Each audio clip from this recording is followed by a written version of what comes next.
Bill, if we can get the mulch put fairly close to the police station.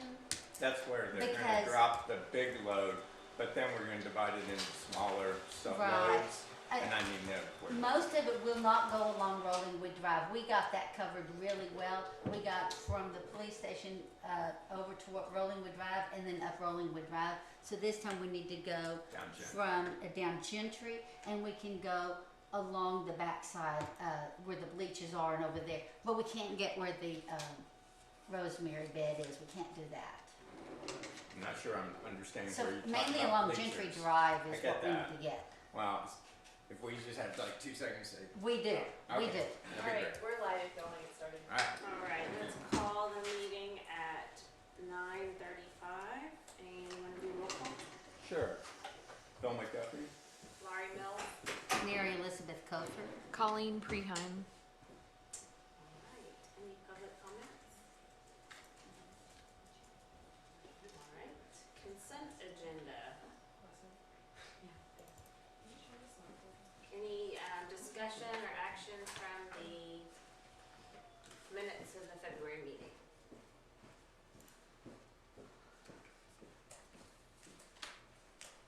Do we need to approve them?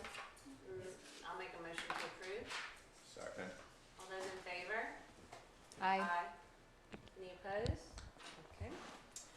Update and discussion on the pet paver program. We've got a few loose ends to tie up. Amber, I'd love to get the phone number for the woman at Nulo because we're gonna do a special paver for Max since the plaque was not very good. And I don't think that plaque has been replaced, but remember It has been, and it's. it has, That's it's the still new not so good? That's the Okay, cause last time I looked at it, I was like, you can barely read this without a magnifying glass. Yeah. So I had spoken with her about doing a nice like oversized paver for Max so that it makes it clear that the fountain's dedicated to that pet. But I need her contact info just so I can give her all of the options for the different logos that would be available for something like that and for the wording as well. Is this something that will come out of the park budget? Is that We what had you're- talked about this at like probably a few months ago in a meeting. I think the 16 by 24 pavers, which is probably the size that we would look at. I mean, I think they were like maybe close to $100 for that. So I don't know where that would come in the budget, but I do feel like we need to do right by them and have Who it paid for the plaque? be. I think the plaque was part of the fountain. It's actually like installed on the side of the fountain, and you literally cannot see it at all. Like you can't read it, which is a shame. It just totally blends in. It totally blends in, and they apparently had it redone. I didn't even notice because it still is not good. So it I'm was something subject. that maybe they paid for with the fountain? Yeah, it's part of the fountain. Okay. Yeah, it's curved and it's like And did on the they side choose of the it? fountain. They chose it, but I think, they chose it with the understanding that it was gonna be readable, and it's just not. But we didn't have anything to do with that, the creation of that or any of that. That all came You know from what, it Nulo? predated me, the Okay. ordering of Yeah. that fountain predated my involvement, so I really don't know. But if they've ordered it a second time and it still isn't showing up, I kinda think we should make it right on our end. Do And we need that to use can a go different in. vendor? Well, that's the fountain vendor, and the fountain's already, in. So, I mean, they could, we or they, I think they kind of took it over because they were a little, bummed out that you couldn't read it. Right. So they got a second one made, I guess, and installed. Yes, we did. Okay. Or we paid for it? The city did, yes. Oh, ooh, okay. We could go back to the fountain vendor and just send them another photo saying it didn't work. Okay. Do we still feel like we want to do a paver for them? Well, yeah. I think we should. Well, I think they definitely need to pay. Okay. All right. Do we have to vote on something like that? No, Okay. there's not an item on the agenda Okay. Then we won't be voting on that. update, so no. All right. If it's helpful, I suspect a lot of people are very appreciative of what Nuro's provided. My Yes. guess is we could probably have. I'm like, I can raise the money to do that just by, yeah, I can take care of that. So So if it becomes a budgetary issue, it's just all. make it happen. Yeah. Okay. Yep. So that's the update. Update on, It's my birthday. Everything seems to be going along all right. I understand that a lot of people sign up at the last minute. That's totally understandable. It's at 9:30 a.m. this coming Saturday. I'm still looking for a co-chair for the stragglers that walk up to like sign people up so that I can kind of manage everything else. I have a suggestion for you there. Unfortunately, my family has our ranch meeting is the first Saturday of every March, so I can't be there. Sure. But last year I called the couple that lives over on Timberline, the Hirschfeld, Laura Hirschfeld, and Okay. her husband, and told them I needed help, and they were immediately Okay. willing to come help, and they know exactly, they know how it all works. So if I was you, I would call them. I will. If they are unable to, there's other people in the neighborhood you could just call that will just jump right in. Yeah, I'm not concerned that I won't be able to find a co-chair or somebody to do Oh, it, but okay. yeah, but thank you for the suggestion. I definitely, I think Laura would be awesome, so I'll try to get her first, and then I'll kind of Okay. Liz, if you've got other suggestions, that's great. And we had what we did is we had a table there. They just came right up to that, and we had all the snacks and stuff that we got from the. No, we got them from the park. the foundation. Austin Parks. Austin is Park going- Foundation. Yeah, they're gonna have kind bars and that type of thing. That's part of what they supply. And that's for kind my of all park we day. had. I think, I yeah. think that's totally adequate. On the sign up, it tells people to bring their own water, stuff like that. We will have a water container out there, but they need to have things to fill. Yeah, we did all that. Nobody even used our water. I'm sure. And then we got a lot of the tools and things from the city of Rollingwood. We had pulled all that out. Okay. Eli helped us with that. All right. And so we were pretty good there. We asked people to bring tools, so it all went Yeah. really easily. Right. Really well. We finished so fast. Sure. We were finished in like an hour and a half. Sure. Had everything done. Yeah. Yeah. I mean, I looked last night or last afternoon, yesterday afternoon, and the app that Austin Parks has you sign up with is not intuitive and not terribly friendly. However, we have 30 slots, 22 were taken already. Oh, That's Okay, great. so I'm not concerned that we're not gonna have head count. I'm telling people, even if you're not able to, sign up, just show up, we'll write you up, we'll sign you up, we'll get you out there. I think we're gonna be gangbusters. I'm trying to coordinate and nail down what's going on with the Boy Scouts. They requested 6 cubic yards for their private use, and they're gonna do something down in the lower field. So I'm trying to nail that down too. There's things to nail down, but the mulch delivery should happen maybe tomorrow, maybe Wednesday, maybe Thursday, and then I need it distributed to the smaller Right, areas. But everything seems to be going pretty well. do you think you're going to have enough mulch? Are they delivering the same amount as we had last time? They're Because- they're- additional. Yeah, we're getting 26 cubic yards. We had 18 before last Oh, time. good. Okay, so we got 20 for the use of gentry and stuff like that, and as I said, 6 are being Good. for the Boy Scouts alone. We can order up to, just so everybody knows, in case, I'm sure we're gonna do this every fall and every spring. You can order up to 30 and they just supply that for free. It's My Park Day, because everybody's been saying, oh, you find it off of Westlake and the fundraiser. No, we're getting it for free, so we're not buying anything. But that's, so everything seems to be going well with that. And as I've heard from several people, it's kind of managed chaos, and I'm good at managed chaos. It really so. wasn't that chaotic. I think the main thing, we had somebody from Austin Parks Foundation that came and showed everybody, you don't put the mulch right up to the tree. Right. You leave a space around, I forgot how many inches. And Yeah. Was that Carolyn Mangold? Do you happen to know? I believe it was. Yeah. I think it was, yeah. Yeah. Yeah. I know her. I don't know if she'll be the person that shows up again, but I know her from outside. It So- went. It was, in fact, it was not chaotic at all. It went so smoothly. They came to the table. They signed up. People had the shovels, the wheelbarrows. Yeah. That's how it went so fast. Right. That's what I'm telling everybody, and you guys could certainly, if anybody's interested, pass the word is, bring wheelbarrows, bring shovels, bring rakes, particularly bring any kind of pitchfork thing that you have. Those things are awesome for spreading the mulch. So bring your own tools. I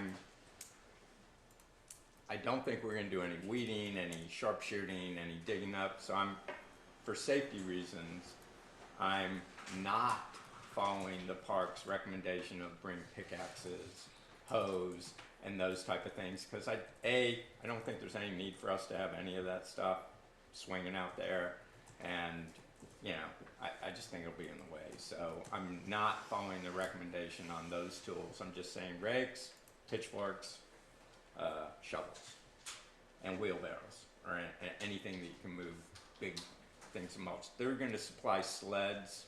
Those basically they're concrete tubs with a rope through them that you can sled stuff with, and some tools, but they don't provide enough tools. We made a point of not borrowing any tools from them so we wouldn't have to return them. We were able to get enough tools here. It kept it really simple. Well, they're not going to bring a lot. I'm willing to take them back to them. My understanding is they pick them back up, but we'll see. Okay, great. I'm gonna, yeah. Give it a chance. It's too late. Well, I think it's too late to stop that Okay. train from leaving the station. I didn't get that memo ahead of time, and we've already confirmed. It got confirmed Friday what tools. It's not a lot. So. Great. Discussion on fundraising, but we don't have Nicole. Does anybody have her Nicole update? and I, so Nicole and I met with Abel and Amber just to get a better idea of, kind of money coming in to the city, and then how that flows down to the park. And I feel like this is going to include a lot of discussion on maintenance and potential projects. We were a little bit too late to get this into the packet, but I think I'm just gonna run through it now, and then see where this discussion goes in terms of if people want to add things before we put it on record. So Nicole pulled together sort of a revenue overview.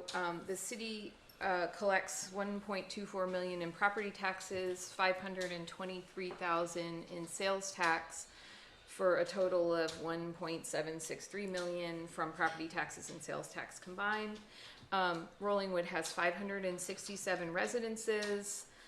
So if a budget was approximately $120,000, that would be about $212 per household per year. The overview of sort of like the cost structure this is a longer discussion, but basically we split it into kind of like the basic monthly maintenance, operations, and supplies. So we pay Cleanscapes about $4,000 a month or $48,000 annually for their contract for mowing, weeding, and the other work that they do. That includes janitorial and all of that No. up there. Hold on. We pay about $245 a month or $2,940 annually. And you guys don't have to worry about writing this all down because I think we'll submit this for everyone to take a look at. For Cleanscapes, for the irrigation inspections, we pay approximately $1,770 a month over the past year for irrigation repairs. We need more historical data on this to provide a reliable expectation going forward. Right, and that has, some of that hasn't been done for a while, so we're playing catch up. Yeah, we took the number and divided it over the last 12 months. But yeah, we need more data on that. And then we pay approximately $11,600 was last fiscal year's City of Rollingwood budget for the park's share of supplies, maintenance, and operations costs, which includes vehicles but excludes tree trimming. We actually only spent $5,600 of that $11,600 budget for those items. So only about half was actually realized and charged back to the park. We need more data on this for realistic expectations for the next year's budget. So we probably need to tie down some of those numbers. The next category we talked about was semi-annual and annual costs. So the first one was tree trimming, and this would be maintenance type tree trimming, not like big, huge project tree trimming. Last year's annual budget was $6,000 and $0 of this was utilized. We need more historic data on realistic expectations for this budget for next fiscal year. And also the question for us is, should we potentially look at establishing a reserve for this if it's something we only plan to do every few years rather than every year? My feeling is that we should have reserves for some of these items that we know are ongoing costs, but they aren't things we do every single fiscal year. Just to kind of even out the budgeting process and make sure we're reserving for things that we definitely know that we'll need to do, even if they're not happening in that fiscal year. Playground and planting beds, mulch, and this would just be like again replenishment and maintenance, not like a huge overhaul situation. We need to determine what the It's My Park Day mulch cost expectations are twice a year, and it sounds like we've done a great job on reducing those costs, so good job. Separately, the Park Commission recently approved an approximate $12,000 expenditure on playground mulch. This was to rectify safety and erosion concerns, as this area has not been addressed in at least the last few years, as far as we know. We need to establish a schedule for this work and set budget expectations accordingly. The next part of the semi-annual annual was plant replacements and improvements, and this would be replenishment and maintenance. We need to establish a reasonable budget to support both park beautification and runoff erosion control objectives. The committee can explore ways to tie planting into the 2 times a year It's My Park Day and potentially fund this through park patrons signing up to make plant donations in advance of the It's My Park Day events. Nicole thought that there was potentially, and I agree with her, that there's potentially an opportunity to go to like Barton Springs Nursery or someone in the local area and try to get them to reduce some of the plant costs for like a sort of partnership or something of that nature, to where we could probably get plants at a lower cost than what they're selling them for retail. Last part of the semi-annual was playground equipment inspections and minor repairs. We need to establish a schedule for this work and set budget expectations accordingly. The last big piece are revitalization projects and capital improvements, and these would be considered more long-term projects. So this is just the rough list that we put together for potential exploration and discussion. The commission can contemplate if putting together a park revitalization proposal for RCDC funding would make sense at this time. And it's our sort of inclination to, if we're gonna try to do like a full-scale park revitalization, that we would package that as a larger project, and hopefully be able to put that together for RCDC to take a look at funding. So significant drainage projects, there are specific existing conditions that could be remediated with hardscape improvements and planting. Significant tree work, we need to get an assessment on immediate and longer term needs to address in this area. We need to locate the tree survey and potentially develop a plan with an arborist. Significant improvements to parking lots and trails. We don't have like an immediate urgent need in this area that was identified as a hazard at the most recent park walkthrough. However, should we revisit the master plan to address potential improvements as part of a park rejuvenation proposal? So I think we probably need to put on our agenda, like talking about, do we have a bigger plan for the parking lots, you know, walking trails, if we're gonna look at a park revitalization package. I guess I have a question. Your time, is that under the drain? I mean, I feel like drainage is a bigger issue and the city has to decide what their overall plan is before we do anything inside the park. Good point. Because theirs will affect what we do and we don't wanna spend money and then have it taken out or whatever. Yep. I think we did a park walkthrough with Nicole and Phil.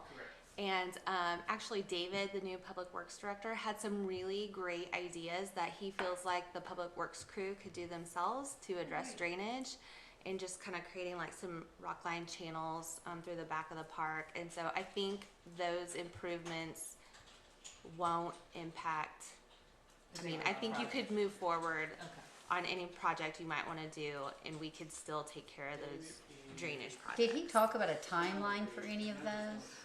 Well, we didn't talk timeline, but it's something that he thought he could get together fairly quickly. That's Great. amazing. Yeah.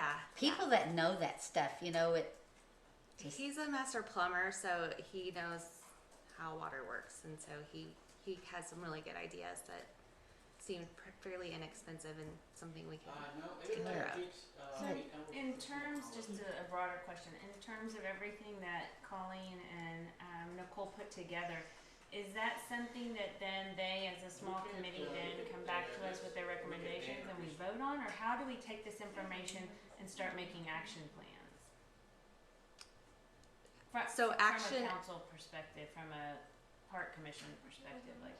So I guess you were working on it as in terms of fundraising, and so Fundraising and budget really is what we're trying to look at.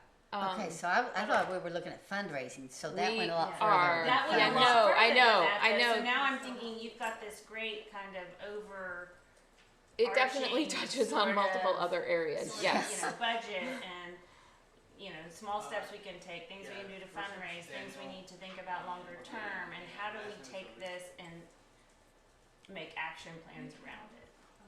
well, I think that was the goal of this, is to determine what that number is. What is your number for fundraising? And then you would implement fundraising strategies. Is that Yeah, I mean, I'd I like guess. to see that document Yeah, in no, my face so- and be able to look at it Yeah. and kind of It didn't- absorb it, not just Yeah, no, it listen didn't here make and it just into make the a number out. packet. So the objective that I have right now is just kind of putting this out there and getting it on record as something that we're all going to spend a lot more time considering.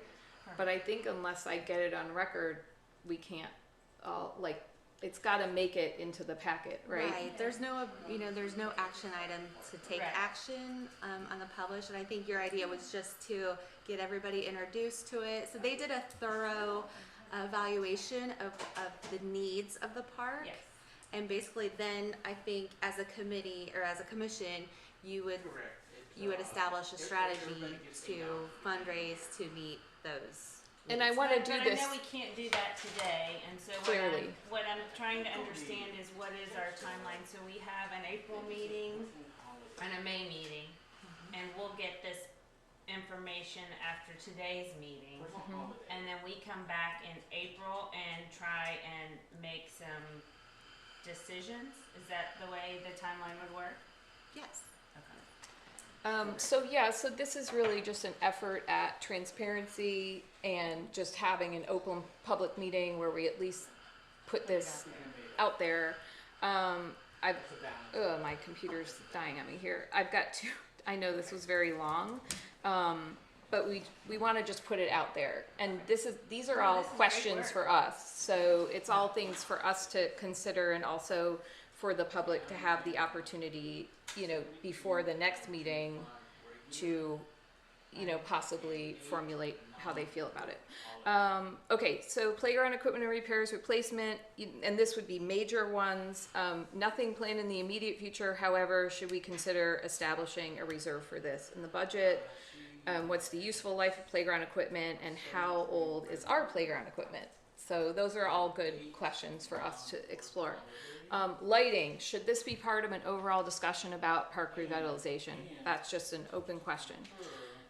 Field house and pavilion, this is the last one. Are capital improvements or significant maintenance needed for these structures? Would the pavilion area benefit from the addition of gutters, downspouts, and or rainwater collection? So we will be getting this in writing.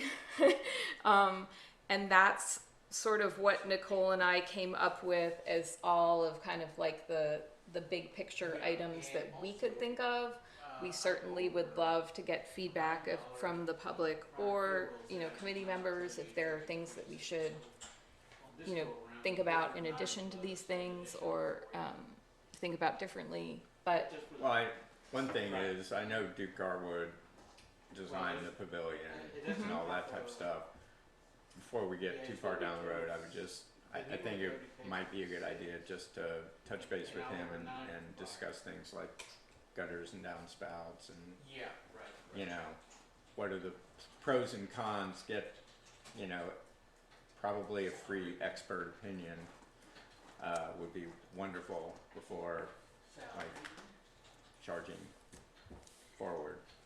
I think that's a great idea. Yeah. I really like that. What I think is crazy is that when you come down from the upper field and come down, there is no walkway from those steps to the sidewalk. You can go from those stairs over to the pavilion, You're but you talking can't right over here. Yeah.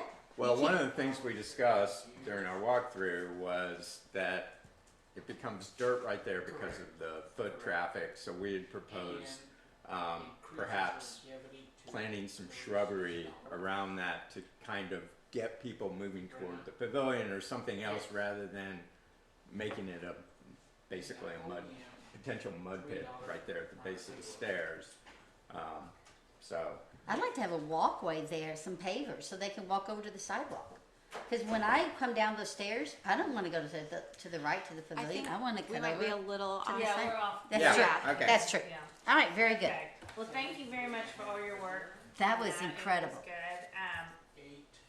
I think that's a good segue into the monthly. yeah, and to walkthrough clarify, because- these are not like plans. These No, are no, just no. questions Yes, about yes. It's potential for a future discussion, plans. and it's going to take Yes. a little while to get through all that. Yes. I guess my question was, that is a lot, and do we need a subcommittee? Do they look at all of that and then come up with a plan that we all, like actual recommendations based on the work they've done? Because I know we as a group aren't going to, in an hour and a half, go through all of that and have plans. So is the intent for that information to go to a subcommittee and come up with formal recommendations? I think we need to get it in writing first and look at it and get some consideration. Yes, but I'm just kind of thinking about, how do we move this forward? How do we take this forward for the April meeting? When do we have to give budget number? I mean, when do we have to submit What budget requests? what kind of action are you hoping for at the April meeting? Well, I don't know. I just am curious because we're not going to meet during the summer. So how do we keep this moving forward, I guess? I mean, we're all going to get it in the packet and look at it and review it, but then what happens? We just discuss it? Do you mind? No, go ahead. Maybe a suggestion, and I don't want to put more pressure on Colleen and Nicole, who've been pretty generous with their time putting this stuff together. But if you guys are able to put together a packet, right, for the commission, you can distribute that packet ahead of, go through, submit it to Ashley. Ashley can then put it out to the entire commission ahead of your April meeting, so that you have time to both ingest and ideally digest before you're sitting on the dais. That way, when you're all up here, you can have discussion on what kind of action will come out of April, and then perhaps the action then is even kicking it back to, you know, Colleen and Nicole to refine what they've already done, and you know, put it out to the public, get that public information and that public feedback, so that May, you do have something actionable there. And just because you're not having a public meeting, you can still have a subcommittee. The subcommittee is willing to kind of keep that, make sure you don't lose the momentum on that. That's what I was For the looking for, like, fall. what is our plan, cause I think we're all relatively new and wondering, how do we take this great wealth of knowledge and what do we do with it? And if it's important enough to you all, I mean, you can still meet during the summer. I mean, you could still go on and continue to meet. I mean, that was just because of everybody's schedules that, you know, it's a lot of work on staff to schedule a meeting and then not have quorum and then have to try to reschedule. It seemed like we were doing that exercise all summer long. But if it's something, a goal of the commission to continue to work on it, maybe that's your only item on your agenda, is just to continue establishing strategies for fundraising and working through that plan. That's okay too. So So two actual action items might be, right, to formulate it coming out of May, formulate what a fundraising strategy might be, right, so that you start implementing that in the fall when everybody's back. Alternatively, you can also have, you know, the proposal, if it manifests into a proposal for a big project, you can kick that to RCDC, so RCDC can start figuring out funding, right, which would also, there's public hearings that have to go forward for RCDC to take on a project. So that would give plenty of timeline for those public hearings to happen, public notice to happen, as well as for city council to come in and weigh on that, so that come fall, when everyone's back in, we're all able to hit the ground running with action items. That said, the big thing I would argue is you don't want to rush anything. I think it's smarter to get the right plan in place rather than a plan in place. I totally agree with that. And this Well, is and when very we- comprehensive, Yeah, and when it's we going to looked be at a new. fundraising and budget, it's really not, unless you have like a strategic direction for all of these, like, you know, big picture things. We were just really struggling with, like, okay, well, what, you know, fundraising and budget all depend on what direction we want to go in. So just to get this kicked off, There's a you lot know, of this backwork. is what we decided to kind of put together. Great. To frame a discussion with the public, for sure, and also with this committee, or this commission. And so, I'm sorry that it's all, you know, No, it's a it's lot. great. I just No. But we needed to Us get it have out time there to on absorb record it. as things that we're thinking about. And certainly, any kind of public or commission input in this process is great and welcomed. If you share the city's budget process, those kind of timelines, with the park commission, that would give them an alternative to what, you know, I would argue that what I suggested was maybe an aggressive approach to getting a plan in place. But maybe if we can provide the park commission deadlines for when the city sets its budget, that might be helpful for them to know as well. That would be great to know.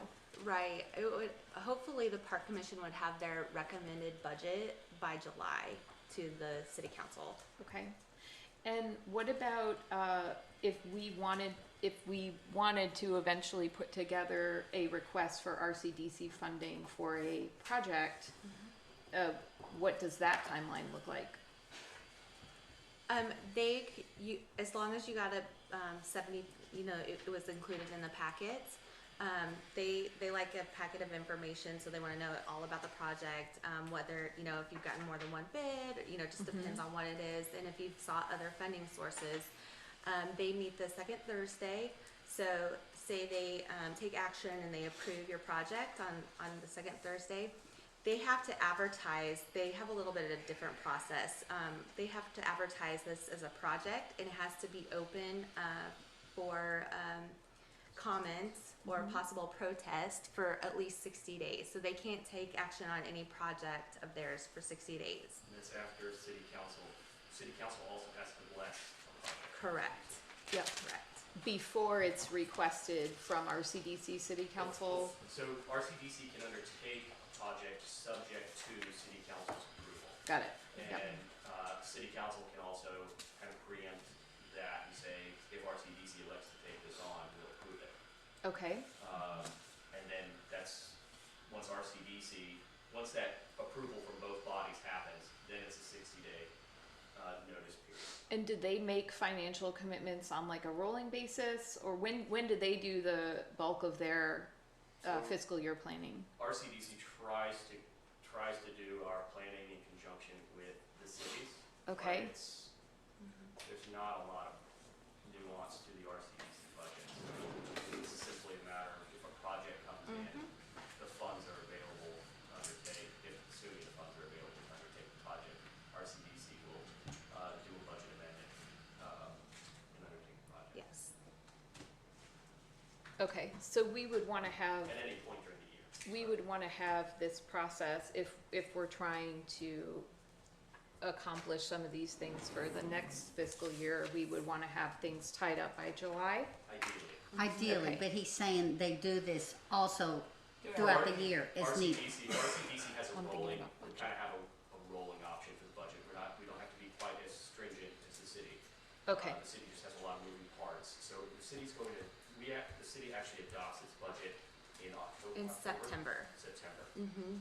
So ideally, for the council to really start, understanding what's being proposed, July deadline for adoption of the budget is in September. That's helpful. That's Thank your you. window. Thank you. Moving on to the monthly park walkthrough. Okay, well, You did Michael's spill. not here, yeah, so I was here. As discussed earlier, we identified several drainage issues and kind of possible places to plant shrubs, kind of nice to haves, that type of thing. And I've already seen some action on some of the things that we pointed out, so Nice. seemed to be productive. In particular, what action have you seen? Well, the emptying of the trash cans up above. I saw Eli and those guys out there moving the trash cans to the outside of the fence and then emptying them and making sure, which was much needed before baseball and softball season started up. That would have been pretty disgusting for all concerned otherwise. So that type of thing, and also I discussed with them, there's some boards and things that were up in the trees. Found out, because I was out there one day, that was a homeschool co-op that apparently rolls in from time to time.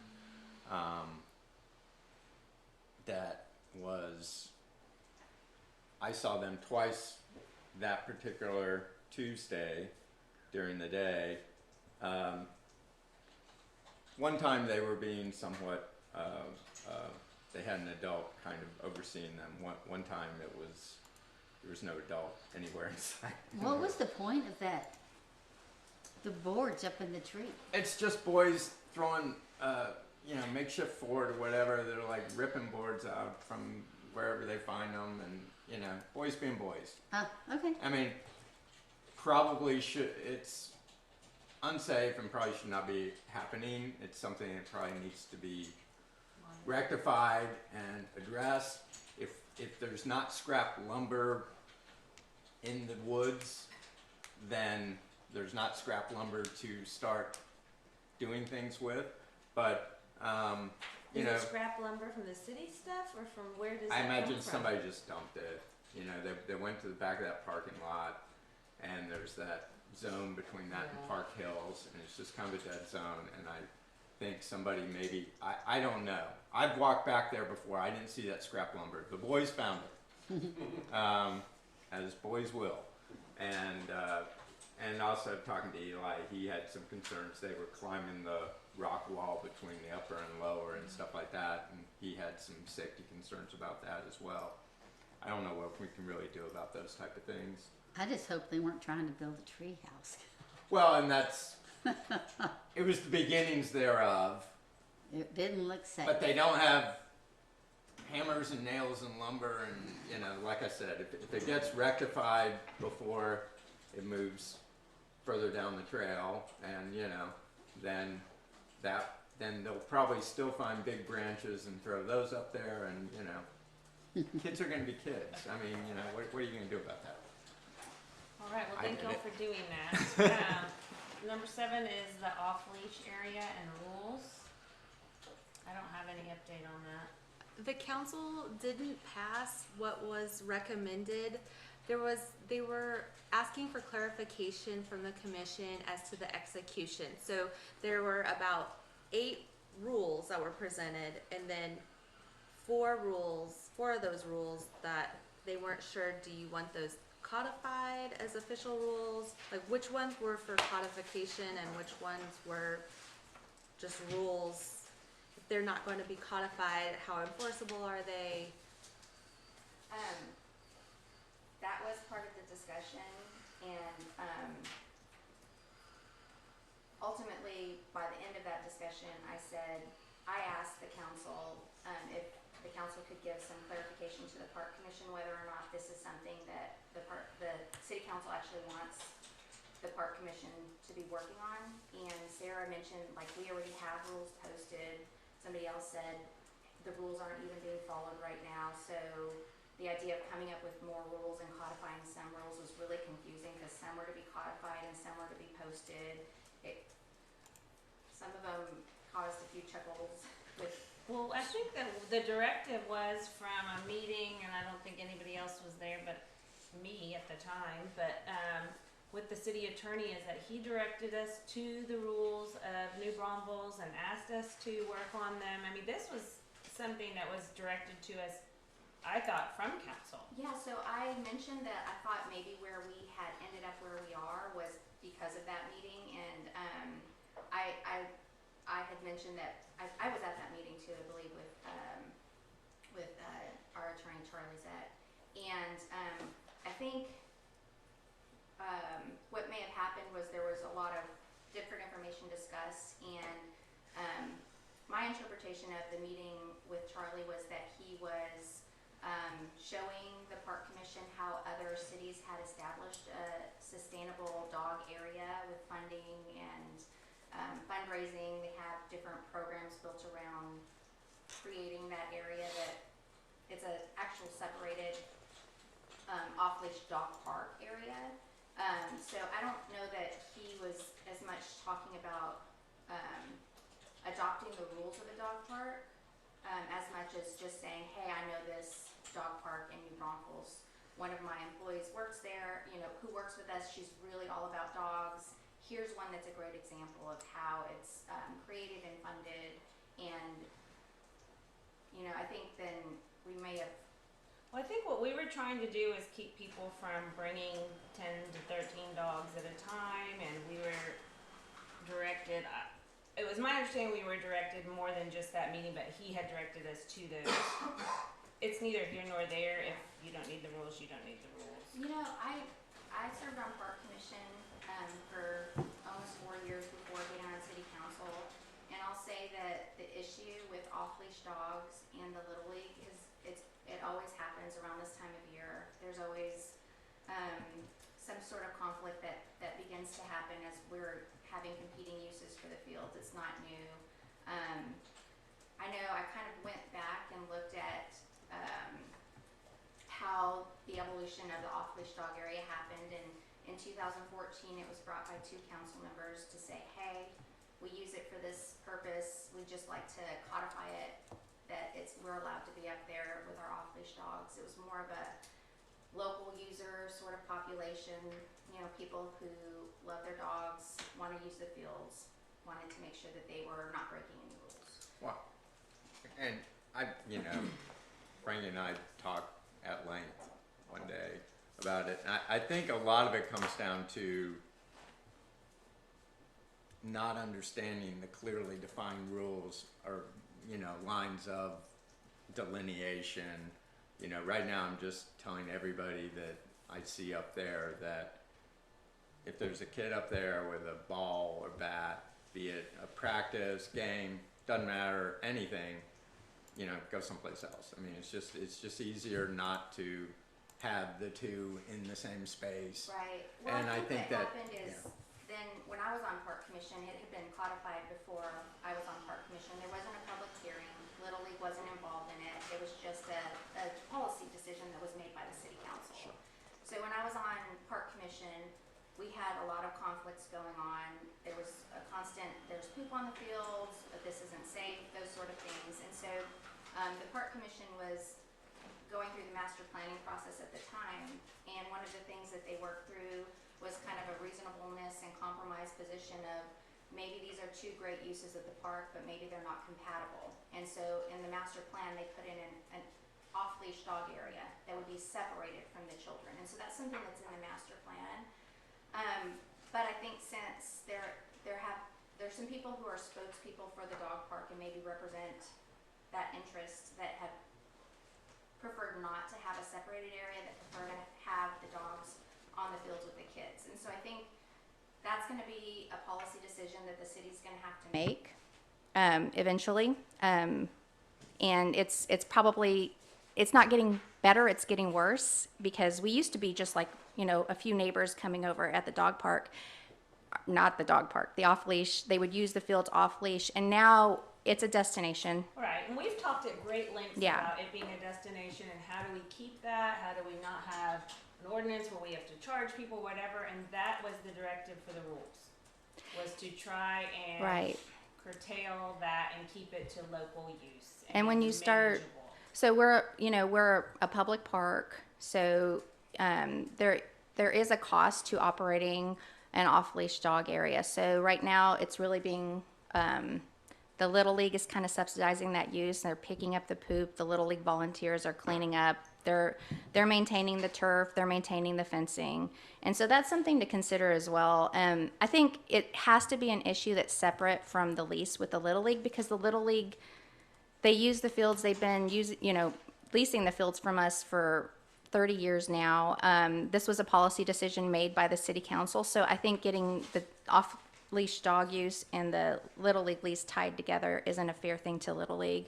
But I do think that we have worked a lot of different avenues trying to accommodate both groups. And we're sort of at a position now where, you know, there's posts on Nextdoor saying, when is the dog park going to be used for Little League? So I can know when I can take my dogs. And so people from outside the neighborhood are coming in, which is not necessarily a bad thing. I love that we have a community there, but it is something that the Park Commission and the City Council are going to have to look at and see if those are compatible uses, or if we want to raise money to have a separated field, or if we want to have more stringent rules for the City Council doesn't seem to want to have rules posted like it's a dog park. Well, we've been exactly trying to address this, and you say y'all got a chuckle out of it, and I think that's interesting because It was we've 11 o'clock. exactly been trying to address that, and the rules that we put forth for you to consider, like limiting the number of dogs, it seems to me That wasn't the part. I think it was Quite- the dog mounting and like to closely monitor unneutered males. And there were some things that stuck out that maybe we have didn't that one on think here. were. That's Well- what was submitted to Ashley from Catherine. And then we actually, the staff went back to Catherine and asked a couple of times for clarification about what the rules were. And they sent her the typed up, handwritten things that they had typed up. Was that the one from the January meeting, the 14 numbered rules? We only had 4 rules that we submitted, and none of them had to do Yeah, with mounting. I was trying to look back at the previous packets, and the only one I'm seeing was from the beginning of January meeting, and that one had 14 rules, but I think those were from some other city. That was original. It And then came we back to reduced you guys, those, right? And y'all, Yeah. she sent me a list of 8 that would be codified and 4 that would be posted. It was 2 separate lists.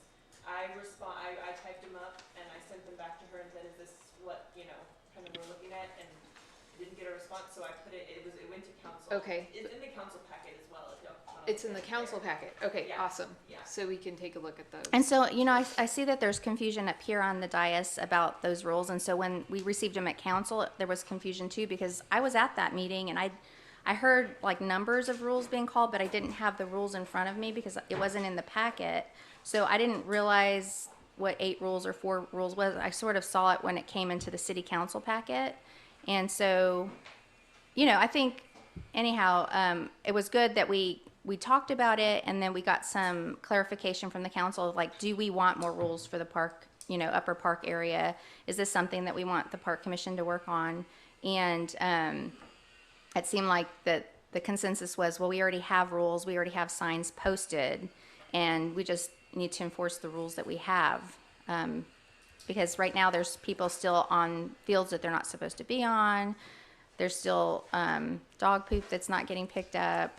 And I think that's just kind of the reality of having that as a mixed use area. There's people who do the right things, that go on the right fields, that show up at the right times, and then there's people that don't. And unfortunately, you're going to have both of those situations happen. It's just, that's how it's been for the last 6 years that I've been part of the discussion with it. And that was at last month's packet for the It went in the City February council. council packet, yes ma'am. Okay. I'm just trying to locate it because unfortunately it's can not pull it up in on any of the- our I stuff. have it, you can look. You do? Okay. We'll pull it up right there for everyone to see also. I think, I mean, one of the rules in particular that was a new rule as opposed to a redundant rule that already, you know, happened to be there for the park. The big one, or a big focus of mine, was limiting commercial dog walkers. Because I don't think that serves the people who live in Rollingwood that bring their own pets out there. And I think Well, it's very hard to control. it you is. know, that many dogs with one person. It is. It's a safety thing And it and tears up the just fields. a wear and tear thing. And it's not like the commercial dog walkers are contributing in any way to, Isn't that you know, the paying for the commercial- upkeep. Use of the park So- conversation that y'all had. When we were doing the park walkthrough, a white van came out, unloaded, 7 dogs came running out, there were 2 people.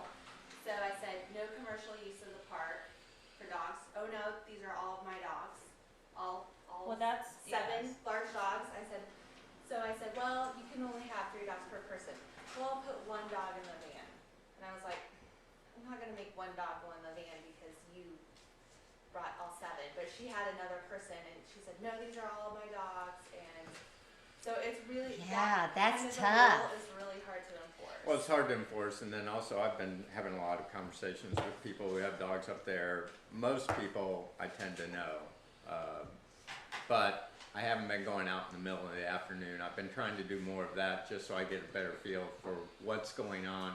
Also, I'm trying to go out prior to the baseball and softball people coming out there so that if, you know, just to kind of do a sweep of the fields to get rid of any poop that may not be Thank you. getting picked up and that type of thing, because it stinks for everybody, literally.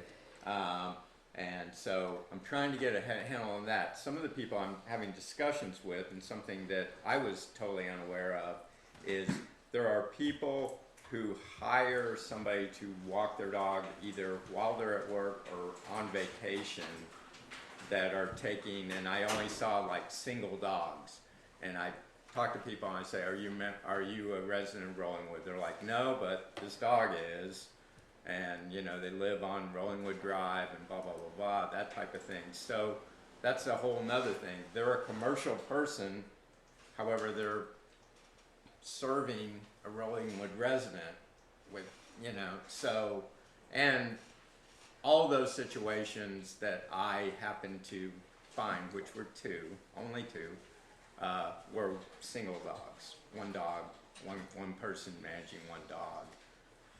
So that's something else that is occurring, and I don't know how we feel or what we, if that's kind of another gray area. Commercial person, however, serving a Rollingwood resident.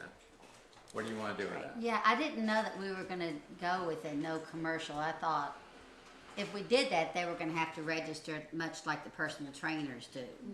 That was the last meeting, I don't think you were here. Yeah, I was but not here. We basically, our recommendation, and the heart of that recommendation is the limit of 3 dogs per person. Right, which is hard to enforce, what we're finding, so. Which, Not But it's all. also you a look at the very dog's small tags, if someone portion is of gonna, the issue.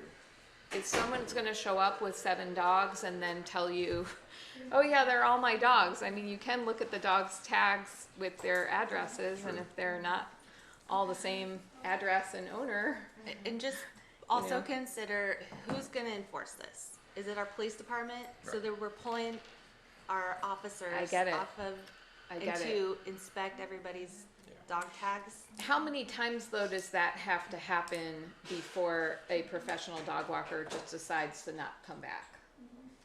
Good point. Are they really gonna do it multiple times where they're getting, you know? I don't know. And it also could be something that, you know, there's enough people who are Rollingwood residents, such as myself, that care about not losing the use of those fields to where informally we don't necessarily have to codify, but we can say, look, we don't allow commercial use. Like, we can address those things as well and make it uncomfortable. Back to your point, if it's just uncomfortable, they may move someplace else. Who knows?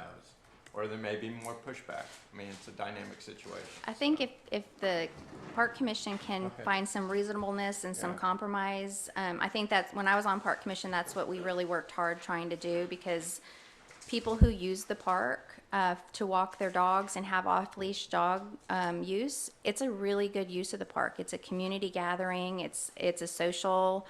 It gets people out using the park, and I've always been really vocally supportive of that, because anything that gets people out using the park and socializing and having that, I think, is a great use of our area. And so are our Little League volunteers and the kids that get out there on the field. And there's issues that are getting bigger than what they had been in the past, where, you know, kids are getting knocked over by dogs. Dogs are taking equipment, balls and gloves away and running off with them. People are in the fields when they're not supposed to be. Adults are fighting with one another about aggressive dogs and cursing in front of children. There's been dog attacks on smaller dogs. There's been people running by who've been bit by dogs. These are all things that have actually happened within the last year up there.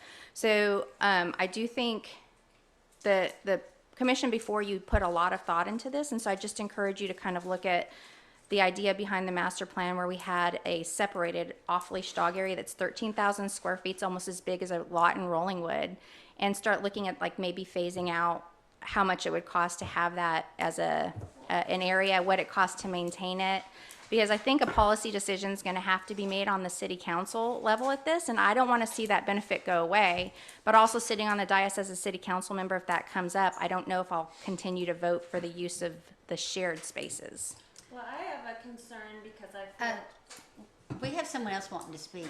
Sure. Sorry, I just, is this part of the public forum part? Is this? sure. Okay, Why not? so I do want to speak on two different things, and but obviously they're very much connected. I want to start with saying I'm a 20-year resident of Rollingwood, and this is not the first year we've had dogs bitten, barked. You know, it's an issue. Actually, if you go back into our history, we were originally a completely off-leash hold city. You were allowed to have your dogs anywhere within the city off of a leash. So we've come a real, you know, there's a lot of things that happened over time. Obviously, people don't just let their dogs all run wild anymore. They were actually dog packs that would run through the city. Anyway, we've come a long way. What I do want to see, you know, and I'll just say, again, 20-year resident. I live 2502 Timberline Drive. I served on the council for 4 years.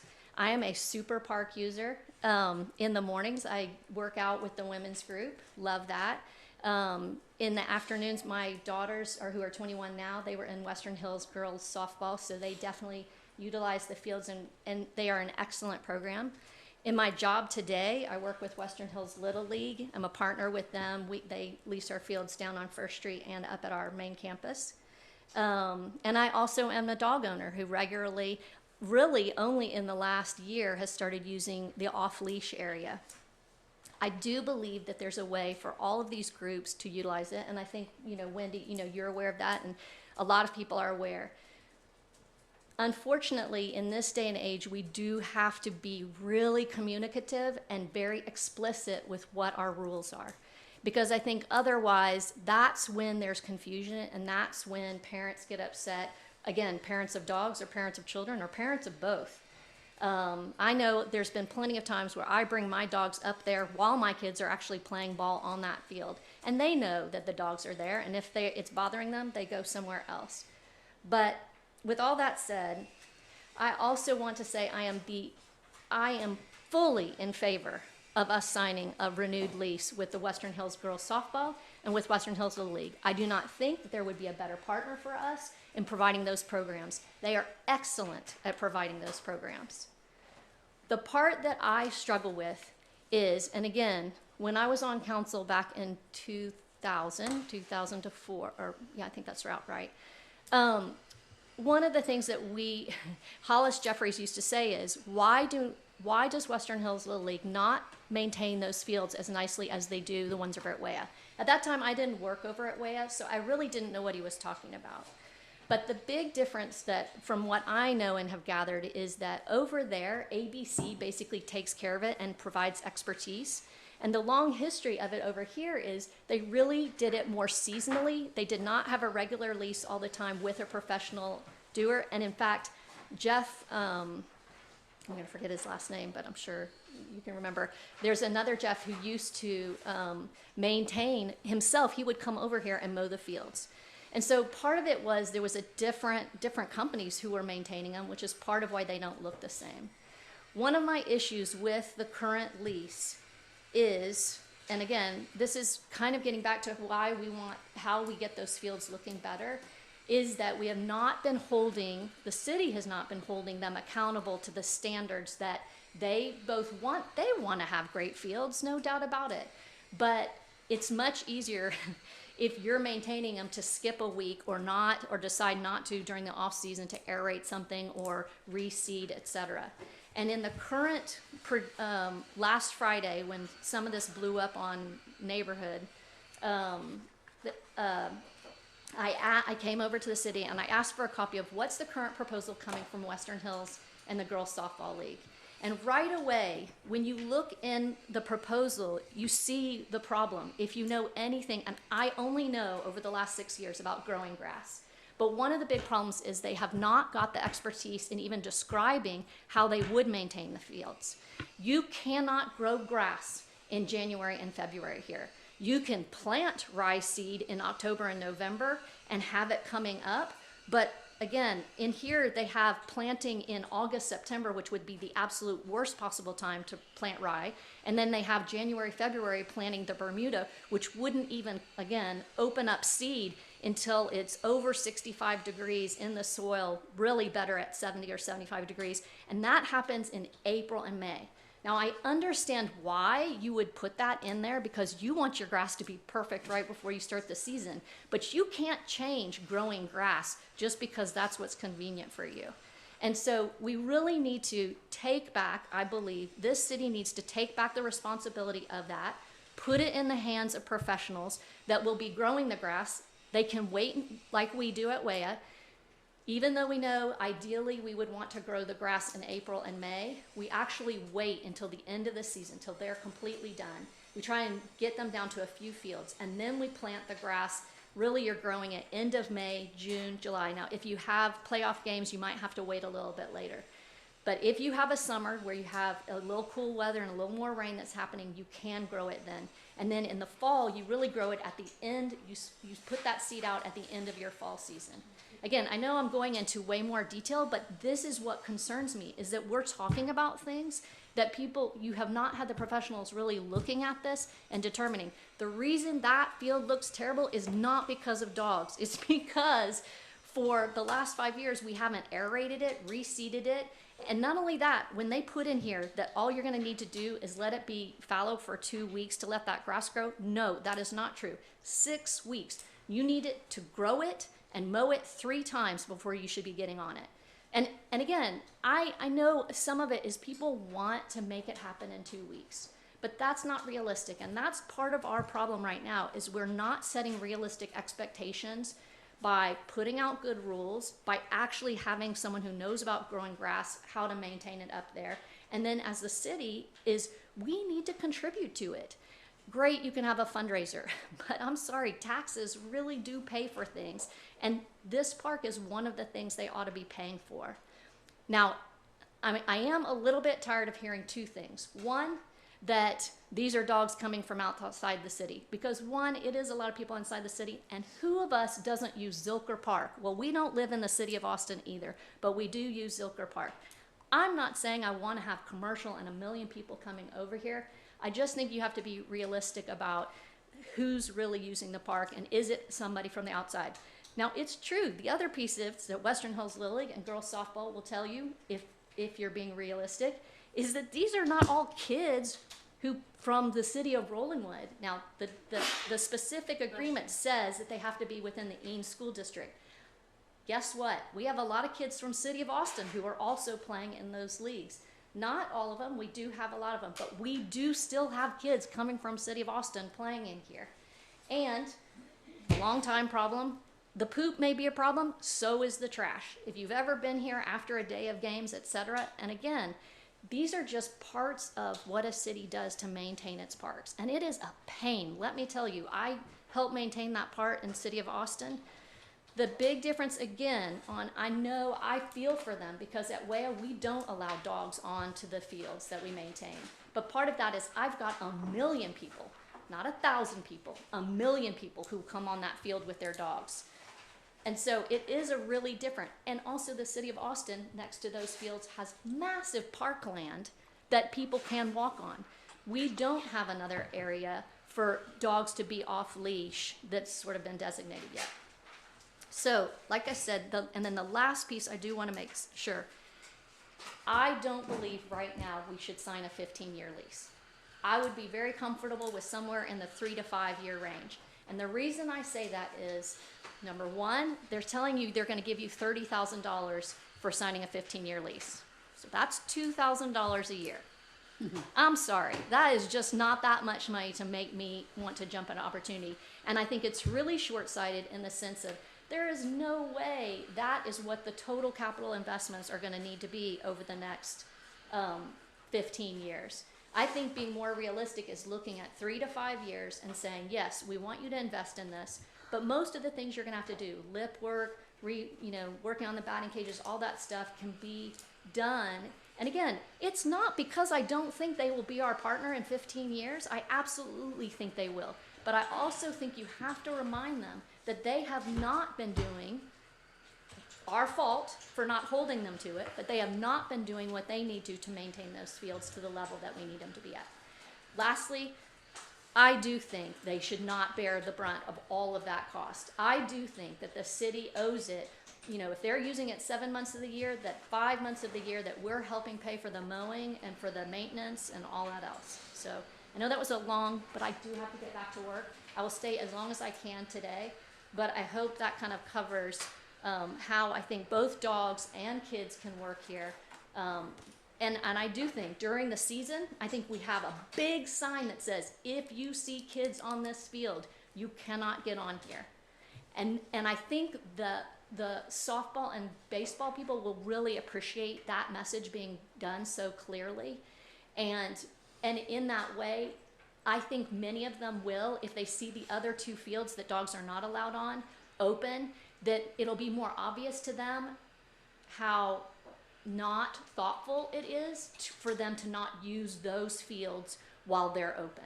Because if you don't want the dogs to go on the other fields and people show up, you really need to have those signs that say, if you can't get on here, then those 2 fields should be full with people. It's not fair to leave those empty and just have 2 people playing baseball on the big field. Okay, that's it. Thanks for listening. I know that was really long. Thank you.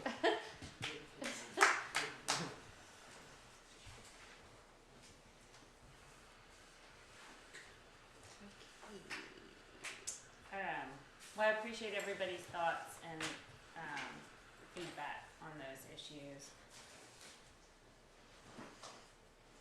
I guess we move on to park maintenance and upkeep. unless we've already talked about that. I think so. As part of the monthly walkthrough, we identified some immediate tasks we could undertake, and those are underway. We still have a leak over there, one of the, right by the police station. We're still having a water leak over there. Okay.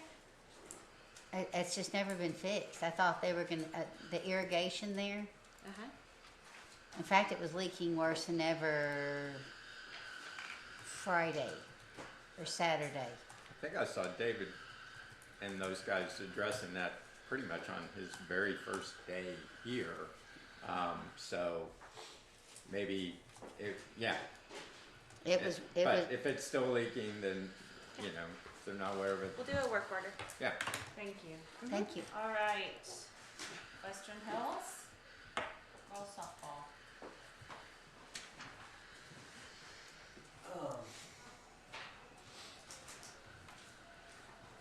Thank you very much. Just kind of quick update. I think everything's going well. We had our opening day this weekend. Softball did. I don't think Little League. Buck, do you know Little League start next weekend or the week? They've already started. Oh, but games? But games? Yeah, they started this weekend. Yeah, so softball had their first round of games this weekend. We couldn't ask for a better day. It was beautiful on Saturday, so it turned out to be a great day. The Westlake Picayune was there, so I think there'll be an article about it in the paper coming up. Mayor Dyson was there. It was on the electronic version, but I think the paper version will have it soon. Mayor Dyson tossed a strike for his first pitch. Oh. He was right, but I'm out of breath. Our home field umpire would have called it a strike, I'm sure.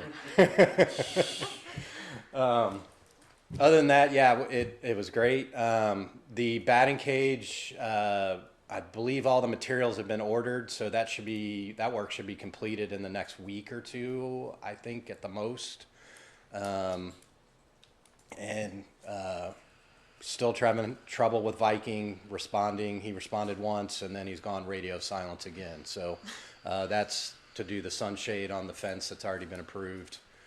Other than that, more just fielding questions, information to the coaches and such about, the dogs and things like that and how to be respectful and stuff. So we have turned in our schedules. Has Little League turned in theirs yet? I don't think so. Okay. Buck, do you know who I should contact for that, or Prater? Okay. So we'll try to get those in. I think on an email I saw that, they'll be up there every day till about 6:30, I think is what they said. And other than that, everything's going well. We will have games in the park this weekend. I know it's my park day, but I think last time we talked about that, I thought it was talked about working more on the lower park, or There shouldn't be. I mean, my understanding, and we're gonna nail it down today, is that we'll be out there on Gentry and that type of thing. Okay. It may impact you guys a little bit with parking, and hopefully people in the neighborhood pitching in with a thing will, on It's My Park Day, will walk over. Okay. How early do you start? 9 a.m. So we'll have one of our 6Us will play on the smaller field in the back, and they're at 10 a.m. and then they're gone, and then the big field will be used from 9 to about 3. And that's half our teams will be here at home, and the other half are traveling. Yeah. It's My Park Day is supposed to officially start up at 9:30 a.m. But parking's probably the only thing that I would see might be a conflict or something. But hopefully not even that. I mean, that's part of the reason why we don't want to get rid of a lot of the parking. Yeah. For the shade structure, was the city gonna call to kind of try and get that moving? Is that what we decided at the last one? No. I don't think they have. I don't know if you use Viking or not. It's more. I don't. Okay. I think we were talking more about Getting cleanscapes with the irrigation kind of thing. But yeah, I don't Vikings more. Yeah, I'm gonna try to call them. And then the only other thing I know, softball doesn't drive as much usage as Little League. And now that Little League's in session, there should be practices and games up there pretty much all the time. Whereas softball, just because we're smaller size, there are days that we don't have teams practicing or games going on. So, and I just keeping aware on the field use. I know field 2 might not be used sometimes, but the reason why they use field 3 is because it is officially smaller dimensions for the little kids. And so that's why the coaches feel strongly about practicing on the field, that they will play their games. So and I know it looks bad when the dog owners come up and the field 2 is wide open, but that's why it happens on our part, because that's truly the field size that they play on and stuff for the bases and everything. But like I said, now that Little League's there, they're going to have people up there every day. So, Thank you. all right, any questions? Sorry. All right, thank you. Do we have an update on the lease agreement? The city attorney has been provided the original proposal and also the park commission recommendations, and he's working on a draft. And so we expect to see that soon. What's the timeline for that process, or expected timeline? Last month. Yes. Month before. It's, Say end of the year. It's fluid, but no, it was. what are the revised expectations for the timeline? Not, flippant comments aside, apologies for that. It's to make sure we get it right, rather than get it on a specific timeline, right? That's been the approach. Making sure that Little League, the city fully understands what Little League and softball needs, and those groups understand specifically what the city needs to see, and then making sure that the attorney papers it up properly so that there isn't confusion and ambiguity as we go forward over who has what responsibilities, what specifically those responsibilities are. So, short answer, I'd love to see it in front of City Council this month. Will it happen? I'm going to say hopefully. Is there an expectation that the bigger issue of the multi-use nature of fields 3, 4, and 5 will be addressed as part of the lease? So Or it's not even.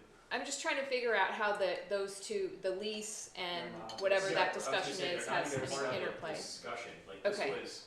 The lease has more to do with taking the recommendations from Park Commission, Okay. bringing a lot of stuff That's right. in-house. And actually, how does that work in practice is one thing, and then drafting the language so everybody actually understands what has been agreed upon, if that makes sense. Got it. So it's been way more complicated than a standard lease where you have like an landlord and a tenant. Where basically, they're paying us a fee every month, or every year, to use the fields, and then the city is the one managing it. If that Okay. makes sense. Because that's really what the Park Commission recommendation was to bring everything in-house. So we have one company mowing, one company doing irrigation, all that stuff back there, so it just is more seamless. But the lease terms being contemplated do not address exclusive use for 3, 4, and 5. I mean, they may address exclusive use for 1 and 2 during certain time periods, but yeah. When they're using. Okay. Yeah, Got it's no rules are even being proposed to change in any form or fashion. So Those rules are in the city code. That's They've been right. codified. It's a city council Got policy it. decision. It's not anything to do with the lease. that's right. Yeah, Going all the way back Okay. to 2017. There's no rule changes going forward. So I don't know how that messaging made it out there, but it's not accurate. And, Okay. And the lease, a lease term, just so everyone's aware, a lease term couldn't change an ordinance that's on the books. So it would be a different process altogether. That makes That sense. lease has to be, in In department. compliance with That's city right. ordinances, that makes sense, yeah, okay. Moving on to the monthly irrigation report from Cleanscapes. Did we receive one? We did not. He said he was going to expedite. Remember, the 29th was Saturday, so he said he was going to expedite it, but did not. Okay. And then when you do receive it, can you forward it on We to us will. so at least we can look at it before the next You bet. meeting, and hopefully we have the next one by, so we'll have 2 to discuss. You bet. And then discussion of park financials was in your packet. Any questions about the park financials?